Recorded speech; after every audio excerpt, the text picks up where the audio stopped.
a base the Japs have been building up for over 20 years into a fortress considered impregnable. During World War II, Truk Lagoon was treated as untouchable. The Allies believed it was a natural fortress of reefs, guns, airfields, and warships so powerful that Japan believed it could never be cracked. It was the nerve center of the Pacific War, where everything flowed through nothing was supposed to reach. Then, in February 1944, it was erased. In just 48 hours, American forces turned the most heavily defended base in the Pacific into a burning graveyard of ships, planes, and men. This is rare footage of how an invincible fortress collapsed faster than anyone imagined. The fortress everyone thought could never fall. For years, Truk Lagoon was spoken about with absolute confidence. Japanese planners, officers, and sailors believed it was untouchable. It was given a nickname meant to signal total security, the Gibraltar of the Pacific. Like the famous European fortress, Truk was seen as a natural stronghold, protected not just by weapons, but by geography itself. Thick coral reefs formed a wide ring around the lagoon, leaving only a few narrow entrances that could be easily watched and defended. Any enemy fleet attempting to enter would be exposed, slowed, and destroyed long before reaching the inner waters. Inside that reef sat Japan's most important naval base in the Central Pacific. Truk was not just a port. It was a command center, a supply hub, and a forward operating base all in one. Airfields lined multiple islands inside the lagoon. Seaplane bases filled the water with patrol aircraft, and anti-aircraft guns ringed the shoreline, while naval guns watched over the approaches. From Truk, Japan could project power across thousands of miles of ocean. Its location made it even more valuable. Truk sat directly on the sea routes connecting Japan to Southeast Asia. Oil from the Dutch East Indies, raw materials from occupied territories, and reinforcements for island garrisons all passed through this region. Losing Truk would not just hurt Japan's navy. It would break the flow of supplies, keeping the entire Pacific War effort alive. Because of this, Japanese leaders convinced themselves that Truk was safer than Pearl Harbor had ever been. Pearl Harbor had been exposed to surprise because it lay open to the ocean.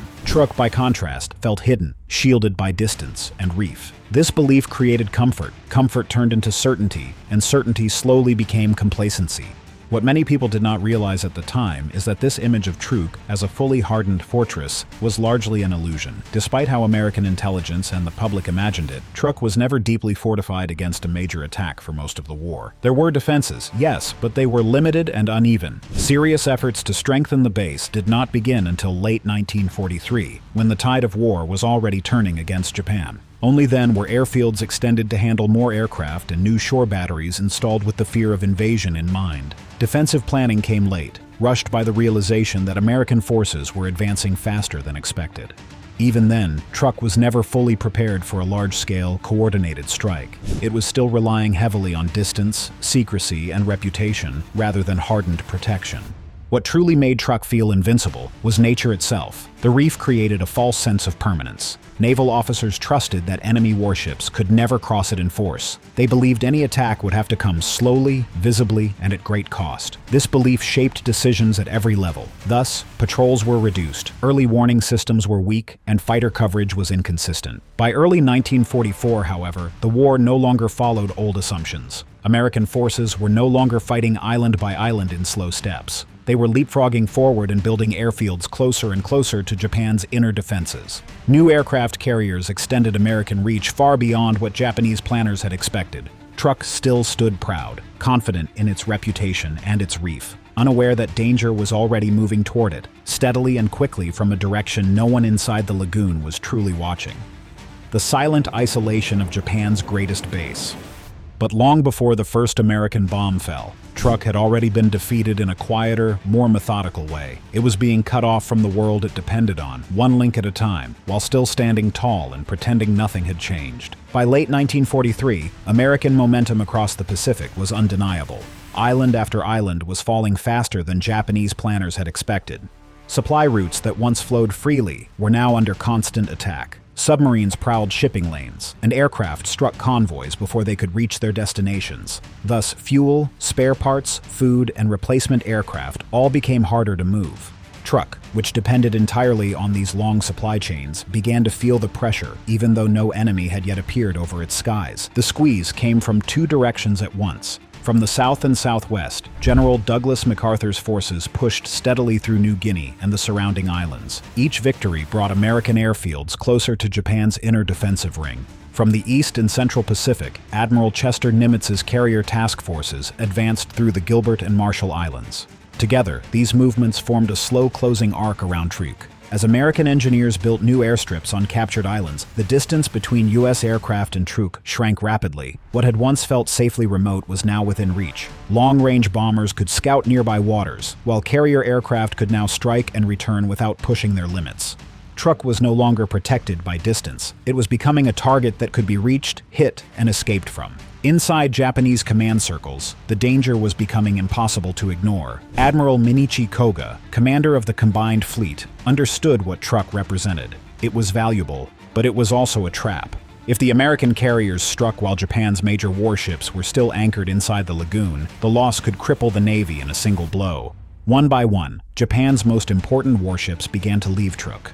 Aircraft carriers slipped out under the cover of routine movements. Battleships followed, and heavy cruisers were reassigned elsewhere. By early February 1944, the heart of Japan's naval striking power was gone. There were no announcements or dramatic withdrawals, just empty water where the fleet had once rested. What remained behind told a different story. Supply ships crowded the lagoon, and oil tankers sat at anchor. Transports, destroyers, submarines, and hundreds of aircraft filled the base while warehouses were packed with fuel, ammunition, and cargo. On paper, Truk still looked like a powerful stronghold. In reality, its strongest weapons had already been removed. This decision hollowed the fortress from the inside. Truk was no longer a shield protecting the fleet. Now it was bait. The base still mattered, but now only as a logistical center, not as a fighting force. Its defenses were meant to protect ships that were no longer there. By the time American commanders finalized their plans, the outcome was already set. Truk had been isolated, stripped of its purpose, and left exposed. It was still standing, still armed, and still confident in its reputation, but it was now surrounded by enemies and cut off from rescue. The fortress had not fallen yet, but it was already being strangled, and the final blow was now on its way. Operation Hailstone begins in total darkness. The attack did not begin with explosions, but with silence. On February 12, 1944, Task Force 58 slipped out of Majuro and headed west across the Pacific. 5 fleet carriers and 4 light carriers moved as a single body, screened by battleships, cruisers, and destroyers. More than 500 aircraft were packed onto their decks. Every mile they closed, tightened the noose around Truk, and nothing inside the lagoon knew it was happening. By the night of February 16th, the American fleet was close enough to strike. Before dawn on February 17th, the carriers took their final positions roughly 90 nautical miles northeast of Truk Lagoon. Engines slowed, lights stayed dark, and radio silence was maintained. The fortress sat ahead, confident but completely unaware that the largest carrier strike force ever assembled in the Pacific was already in range. At 5 a.m., while the sky was still black, flight decks came alive. One after another, aircraft rolled forward and lifted into the darkness. Fighters, dive bombers, and torpedo planes climbed just enough to clear the carriers, then dropped low. They flew beneath the cloud cover, hugging altitude bands that Japanese radar could not properly track. The sound of hundreds of engines disappeared into the night before anyone at Truk noticed a thing. The base had defenses, but they were blind at the worst possible moment. Truk's radar system had a critical flaw. It struggled to detect aircraft flying low over the ocean. That weakness had never been fully corrected because leaders believed distance and reefs provided enough warning. On this morning, that assumption became fatal. There were no Japanese patrol planes in the air, as many pilots from Truk's air groups were on leave in Japan or scattered across other bases. Aircraft sat parked in neat rows on airfields, fueled and ready but unmanned. The early warning system that should have protected the fortress simply was not there. Truk was watching the wrong sky. The first American planes reached the lagoon just after 6 a.m. They arrived silently and fast. Then the illusion shattered. Bombs fell onto airfields before alarms fully sounded. Hangars erupted, and fuel dumps ignited. Anti-aircraft crews scrambled to their guns without clear targets, and by the time sirens began to wail across the islands, American aircraft were already overhead. Japanese pilots ran for their planes as explosions tore through runways and taxiways. Some managed to get airborne under fire. Many never did. Aircraft were destroyed where they sat, wings torn apart by bomb blasts and strafing runs. The fortress that had been trusted to detect danger early was now reacting after the attack had already begun. Within minutes, American fighters swarmed the skies. They intercepted Japanese planes as they climbed, catching them slow and vulnerable. The air battle was not evenly matched, and it never would be. On the ground, command centers struggled to understand what was happening. Reports conflicted as communications broke down. Soon, smoke rose from multiple islands at once. It became clear that this was not a probing raid or a single strike. It was a full-scale assault, unfolding faster than any previous attack Truk had ever imagined. The fortress had not been breached by force yet. It had been caught asleep. Every advantage Truk believed it had relied on: time, distance, and warning. In a single morning, all three were gone, and as American aircraft circled back to their carriers to rearm, the defenders finally understood the truth. This was only the beginning. What followed would be far worse, and Japan was completely unprepared to stop it. The sky is taken in just a few hours. And as American aircraft circled back to their carriers to rearm, the defenders finally understood the truth. This was only the beginning. What followed would be far worse, and Japan was completely unprepared to stop it. The sky is taken in just a few hours. By the time Japanese pilots finally began to rise into the air, the battle was already lost. Only about half of the aircraft stationed at Truk ever made it off the ground. Many had been damaged by the first bombs, others were blocked by debris, and some simply had no crews available to fly them. Those who did get airborne climbed straight into a fight they were not prepared to win. The American pilots had every possible advantage. They arrived with full fuel, clear orders, and complete awareness of the battlefield. Their aircraft were faster, more heavily armed, and better protected. The Japanese pilots were brave, but bravery could not make up for outdated machines and poor positioning. The result was immediate and devastating. At the center of the collapse was the Mitsubishi A-6M0. Early in the war, it had dominated the skies with its range and maneuverability. The Mitsubishi Zero was once feared across the Pacific, but by 1944, those strengths no longer mattered. The Zero lacked armor, had no self-sealing fuel tanks, and could not absorb damage. One solid hit was often enough to destroy it. Against modern American fighters, it was dangerously fragile. Facing the Zero was the F-6F Hellcat, built specifically to kill it. The Hellcat was faster in a dive, stronger in a climb, and armed with 6 heavy machine guns that could tear enemy aircraft apart in seconds. It could take punishment and keep flying. American pilots could dive, attack, and pull away without fear. Japanese pilots could not do the same. The imbalance was immediate and brutal. The air battle turned into a slaughter within hours. American fighters swept through the sky in coordinated groups, picking off Japanese planes as they struggled to climb or turn. Zeros were shot down one after another, often before they could even find a target. By noon, around 30 Japanese fighters had been destroyed in the air. The Americans lost only 4 aircraft in return. The imbalance was humiliating. Radio calls from Japanese pilots grew frantic as formations disappeared. Commanders realized too late that they no longer controlled the airspace above their own base, and every minute that passed widened the gap. The sky over Truk now belonged entirely to the United States. Once air superiority was secured, American pilots shifted focus without pause. Fighters dropped down to strafe airfields, destroying aircraft parked wing to wing. Dive bombers hit fuel tanks and hangars. Radar stations were smashed, removing any remaining warning capability. The base was stripped of its eyes and shield in a single morning. More than 40 Japanese aircraft were destroyed on the ground as fires spread across the airfields. Some planes burned without ever starting their engines. Others were ripped apart by strafing runs as crews tried to push them into position. By early afternoon, almost no Japanese aircraft remained capable of fighting. The loss of the sky changed everything. Ships in the lagoon no longer had fighter cover, and anti-aircraft guns were exposed and overwhelmed. Every movement became visible from above, and Truk was now defenseless in the most critical way possible. With Japanese air power erased in just a few hours, the fate of the fortress was sealed. What remained inside the lagoon was trapped, helpless, and fully exposed. And with nothing left to challenge them from the air, American pilots turned their full attention to the ships below, and rare footage reveals just how they went about obliterating Japan's Invincible fortress in just 48 hours. The lagoon turns into a graveyard of steel. Once American pilots turned their attention from the airfields to the lagoon itself, the destruction became non-stop.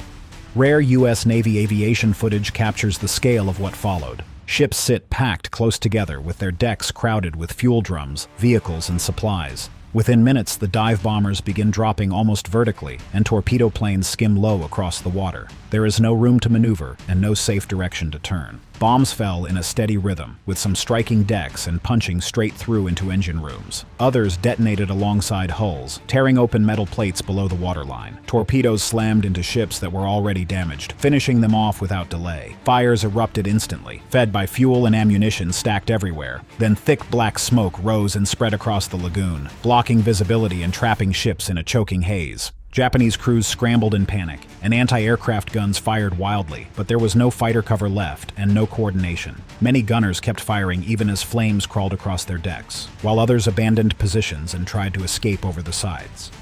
Lifeboats were lowered into water, already burning with spilled fuel. The lagoon, which was once calm and protected, now became a confined killing ground. One of the most shocking moments caught on film was the destruction of the ammunition ship Ikoku Maru. A single bomb penetrated deep into the ship and reached its stored explosives. The blast that followed was catastrophic. The ship disappeared in an instant, replaced by a massive fireball that expanded outward and then collapsed. Hundreds of soldiers and engineers aboard were killed in action in seconds, leaving nothing to rescue. All across the lagoon, similar scenes repeated. Transport ships were hit, broke apart, and sank bow first. Tankers burned uncontrollably, turning into floating infernos. Smaller warships took torpedo hits and snapped in two. Destroyers that tried to fight back were overwhelmed by repeated strikes. Fires continued burning long after the ships slid beneath the surface. Even as daylight faded, the attacks did not stop. Destroyers damaged earlier began to flood and list heavily. Crews fought through the night to save them, pumping water and sealing compartments. By dawn, many efforts failed. One by one, ships slipped under the surface, leaving only oil slicks and debris behind. The water glowed with fire reflected from burning wrecks. Some Japanese ships attempted to escape the lagoon entirely by pushing through the narrow exits at full speed, hoping to reach open water. But American aircraft hunted them relentlessly. Ships were spotted, tracked, and attacked again and again. Torpedoes struck midship and bombs landed with precision. Most of the fleeing vessels were destroyed before they could get far. By the end of the first day, Truk Lagoon was unrecognizable. What was once a secure naval base was now filled with burning hulks and sinking ships. Wrecks dotted the water in every direction. Smoke hung low, and explosions echoed without pause. The sense of safety that once defined the harbor was completely gone. The fortress that was supposed to protect Japan's fleet had become its grave. Steel sank to the bottom, carrying men, cargo, and years of planning with it. Yet even this level of destruction did not satisfy American commanders. With much of the lagoon already destroyed, a final and ruthless order is given. Battleships enter the lagoon to finish the kill. Admiral Raymond Spruance's decision to send battleships directly into Truk Lagoon was not made because it was necessary. It was made because it was possible. By this point, Japan no longer controlled the air. Its fleet was broken, and its defenses were confused and wounded. Sending surface warships into what had once been the most feared Japanese naval base in the Pacific was a deliberate statement that resistance no longer mattered. The U.S. Navy was no longer testing Truk, it was walking into it. The battleships Iowa and New Jersey entered the area backed by cruisers and destroyers, moving with confidence rather than caution. Their presence alone signaled that Japan's last lines had collapsed. These were not fast raids or distant bombardments, but ships closed the distance and fired at targets they could clearly see. When their main guns opened up, the effect was immediate and overwhelming. Shells weighing over a ton slammed into Japanese vessels already crippled from air attacks, tearing them apart in seconds. The light cruiser Katori became the clearest example of how hopeless the situation had become. Already damaged and burning, she attempted to fight back anyway, firing what guns she still had. But it made no difference. She was hit repeatedly by heavy-caliber shells that punched straight through her hull. Her superstructure collapsed, fires spread uncontrollably, and she was reduced to wreckage under sustained fire. This was no duel or exchange between equals, as the outcome was decided the moment American battleships engaged. Japanese destroyers attempted counterattacks, launching torpedoes in desperate runs that reflected training rather than belief. One destroyer managed to fire before being struck repeatedly and destroyed almost immediately afterward. Others never even reached firing range. American gunfire was accurate, rapid, and relentless. Every attempt to resist was answered with force, far beyond what was needed, reinforcing the point that this phase of the battle was not about victory, but about finality. As daylight faded, Japan made one last attempt to strike back from the air. A group of torpedo bombers launched a night attack against the U.S. carriers, hoping darkness might offer protection that daylight no longer could. One aircraft succeeded in hitting the carrier USS Intrepid, causing serious damage and killing several crew members. It was the last meaningful blow Japan would land at Truk, and even that success changed nothing. The American response was immediate and decisive. Rather than pulling back, U.S. commanders authorized the first night carrier strike in history. Aircraft launched into darkness, guided by fires still burning across the lagoon. Bombs fell on ships, facilities, and wrecks that had already been hit multiple times. There was no pause or sense of restraint, and the message was unmistakable. Time of day no longer mattered. Japan no longer controlled anything, not even the night. By the time morning arrived, Truk was silent, except for fires, explosions from ammunition cooking off, and the sound of wreckage settling into shallow water. There were no organized defenses left. No fleet remained to protect the base, or any aircraft stood ready to challenge the sky. The harbor that had once been called the Gibraltar of the Pacific was now a demonstration site for total defeat. With battleships firing at will and aircraft striking around the clock, Truk was no longer a stronghold, but a warning to the Japanese. If the U.S. Navy could sail capital ships directly into enemy territory without fear, then the outcome of the Pacific War was no longer in doubt. The fortress is erased in just 48 hours. By February 18, 1944, Truk Lagoon had been transformed from the Pacific's most feared fortress into a smoldering ruin. American aircraft returned to the lagoon uncontested, with no Japanese planes in the air to challenge them. The defenders who had once been counted on to repel any attack were gone, and Truk's airfields, once hubs of operational strength, were now littered with wreckage and cratered by relentless bombing. Every flight of American planes added to the destruction, leaving nothing untouched. Fuel depots and supply bases were systematically obliterated. Over 17,000 tons of fuel burned in massive infernos, sending black smoke into the sky and making even distant observation a warning of devastation. Ammunition dumps exploded in chain reactions, scattering debris across the lagoon and destroying what little remained of Japan's operational capability. Every target struck and every depot destroyed compounded the speed and completeness of the collapse. The base that had been imagined as impenetrable now lay in ruins, with its purpose nullified. The damage was catastrophic, as almost a tenth of Japan's merchant fleet in the Central Pacific was lost. Losses like these could not be quickly replaced. Even if Japan attempted to rebuild, the gap in logistics and naval power was already permanent. Truk could no longer serve as a staging point, a supply hub, or a defensive anchor. The fortress's strength had been erased in just 48 hours. American losses were minimal in contrast. One carrier, the USS Intrepid, had been damaged during a night attack, but no ships were sunk. Aircraft losses were negligible compared to the scale of destruction inflicted on the Japanese base. This disparity made the assault even more devastating. The imbalance between attackers and defenders underscored a new reality of modern warfare. Control of the skies and speed of attack outweighed walls, reefs, and bunkers. Truk itself was never invaded, as there was no need. Its defenses had been neutralized without a single step on shore. The fortress had been stripped of its offensive and logistical capabilities. What remained was nothing more than wreckage and memory. The Japanese garrison, once confident in their Gibraltar of the Pacific, had no means to contest further American advances. The lagoon that had symbolized invincibility now symbolized the futility of underestimating air power and surprise. In just 48 hours, Japan's mightiest base in the Central Pacific was shattered beyond repair, and everything essential to sustain a military stronghold was destroyed. Truk's fall was swift, brutal, and complete, and the lesson was stark and clear. No fortress, no matter how fortified or isolated, survives the combination of modern air power, surprise, and speed. Truk had been invincible in myth, but in reality, even the strongest defenses can collapse under relentless, coordinated assault. The Pacific had seen the end of an era, and the message was unmistakable. Absolute power in the sky decides the fate of all fortresses below.